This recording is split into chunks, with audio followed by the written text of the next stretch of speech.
Mutton biryani தாளிப்புலேருந்து தம் உடைக்கிற வரைக்கும் நான் ஃபாலோ பண்ணுற டிப்ஸோட பெர்ஃபெக்டாக எப்படி செய்கிறதுன்னு பார்க்கலாமா?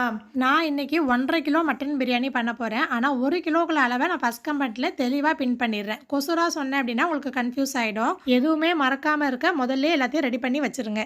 மட்டன் வேக வைக்க ஒரு குக்கரில் இஞ்சி பூண்டு பேஸ்ட்டு, பட்டை கிராம்பு, ஏலக்காய், புதினா இலை, பிரியாணி மசாலா, உப்பு எல்லாமே நம்ம பிரியாணிக்கு எடுத்து வச்சுருக்கோம் இல்லையா? கன்ஃபியூஸ் ஆக வேணாம். அதுலேருந்து கொஞ்சம் கொஞ்சமாக ஃப்ளேவர் இறங்குறதுக்காக சேர்த்துட்டு மூழ்கிற வரைக்கும் தண்ணி சேர்த்து 2 விசில் ஹை ஃப்ளேமில் 2 விசில் சிம்மில் ஓப்பன் பண்ண வேணாம், அப்படியே இருக்கட்டும்.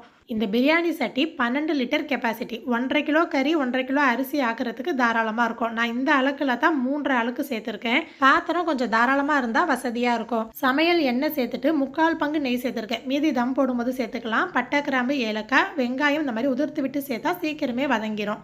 மட்டன் 70லேருந்து 80% வெந்திருந்தா போதும். மட்டன் வெந்ததுக்கு அப்புறமா அரிசியில் கை வைங்க. எங்கள் ஊர் தஞ்சாவூர் சைடு ஸ்பெஷலில் 24 கேரட் கோல்டு ரைஸ் தான் நான் எடுத்திருக்கேன். நீங்கள் வேணும்னா பாஸ்மதியோ இல்லை சீரக சம்பா கூட எடுத்துக்கலாம். 2 தண்ணியில் நல்லா அலசிட்டு 3வது தண்ணியில் 1/2 மணி நேரம் ஊற வச்சிடணும். வெங்காயம் பொன்னிறமாக வதங்கி வந்தால் தான் சோறும் ரொம்ப நேரம் கெட்டு போகாது, டேஸ்ட்டும் நல்லாயிருக்கும். இஞ்சி பூண்டு பேஸ்ட் சேர்த்து 5 நிமிஷம் வதக்கிட்டு மிளகாய்த்தூள் எண்ணெயிலே சேர்த்துருங்க, கலர் கொடுக்கும். நான் காஷ்மீர் மிளகாய்த்தூள் மிக்ஸ் பண்ணி சேர்த்துருக்கேன். வேக வச்சிருந்த மட்டன் சேர்த்து 5 நிமிஷம் வதக்கிடலாம். பச்சை மிளகாய், மல்லி இலை, புதினா இலை, பிரியாணி மசாலா 5 நிமிஷம் வதக்கிட்டு மூடி போட்டு வச்சிடலாம். இப்போ தக்காளி சேர்த்து அது தலையிலே 2 டீஸ்பூன் உப்பு சேர்த்துட்டு ஒரு மூடி போட்டு 10 நிமிஷத்துக்கு தக்காளி நல்லா குழஞ்சு மசிஞ்சு வரணும். நல்லா கையால் இந்த மாதிரி மிக்ஸ் பண்ணி கொடுத்துருங்க. இது ரொம்ப முக்கியம். நல்லா பீட் பண்ணிவிட்டு இதுக்கப்புறமா தயிரை சேர்த்துக்கோங்க. அடுத்தது 1 கிலோவுக்கு 10 பாதாம், 10 முந்திரி மிக்ஸி ஜாரில் சேர்த்து தூள் பண்ணிவிட்டு அப்புறமா பால் சேர்த்து நல்லா பேஸ்ட்டாக அரைச்சிடணும். இந்த மாதிரி சேர்க்கும் போது சோறும் டேஸ்ட்டாக இருக்கும். ரொம்ப நேரத்துக்கு சோறு வந்து சாஃப்டாக பனிவாக இருக்கும். நீங்கள் வேணான்னா இந்த ஸ்டெப்பை ஸ்கிப் பண்ணிடலாம். நான் அளந்து வச்சுருந்த அரிசி இந்த சட்டி ஃபுல்லாக இருந்துச்சு. 24 கேரட்டுக்கு தண்ணி இழுக்கும். நான் இதால் 1.25 பங்கு தண்ணி சேர்த்துருக்கேன். நீங்கள் பாஸ்மதினா 1.5 பங்கு எடுத்துக்கோங்க.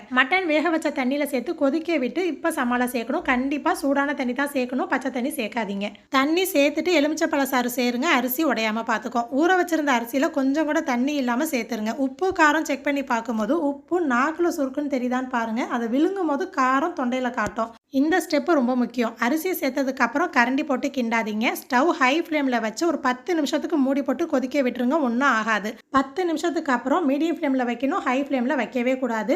மூடியை ஓப்பன் பண்ணி ஒரு தடவை பெரட்டி விட்டுட்டு மூடி போட்டுட்டு 5 நிமிஷம் மீடியம் ஃப்ளேமில், மறுபடியும் மூடியை ஓப்பன் பண்ணி ஒரு பெரட்டி மூடி போட்டு 5 நிமிஷம் மீடியம் ஃப்ளேமில். 3வது தடவை திறக்கும் போது அரிசி தண்ணி திரண்டு வந்திருக்கும். மீதி இருந்த நெய்யை சேர்த்துட்டு ஸ்டவ் சிம்லேயே தான் வைக்கணும். அடியில் ஒரு தோசைக்கல் வச்சு 15 நிமிஷம் தம் போட்டுடலாம். 15 நிமிஷம் கழிச்சு ஸ்டவ் ஆஃப் பண்ணிட்டு அவசரப்படாமல் அதுக்கப்புறம் ஒரு 15 நிமிஷம் கழிச்சு தான் நம்ம ஓப்பன் பண்ணணும். அதுதான் அரிசி புழுங்கி வர நேரம். 2.5லேருந்து 3 மணி நேரம் டைம் எடுக்கும். அவ்வளோதாங்க பிரியாணி. மணக்க மணக்க உதிரி உதிரியாக பெர்ஃபெக்டாக ட்ரை பண்ணி பாருங்கள்.